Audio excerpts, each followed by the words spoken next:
Hello అండి.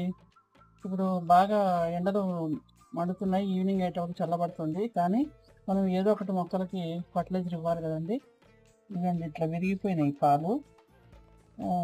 ఈ విరిగిపోయిన పాలు ఇట్లా మనం వడగట్టుకోవాలి. మనం ఈ విరిగిపోయిన పాలతో మాత్రం కరెక్ట్‌గా విరిగిపోయింది మాత్రం వేయకండి. విరిగిపోయిన దాంట్లో పాలను మాత్రమే తీసుకోవాలి విరిగిపోయిన దాంట్లోంచి.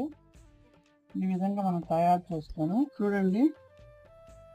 నేను ఒక హాఫ్ లీటర్ తీసుకున్నాను విరిగిపోయింది పాలు. హాఫ్ లీటర్కు మనకు అంత పోగా మనకి పాలు ఒక పావు లీటర్ పాలు మిగిలాయి. ఈ పావు లీటర్ని నేను 5 లీటర్ల నీళ్ళల్లో కలుపుతున్నామండి. డైరెక్ట్ మాత్రం చేయకండి.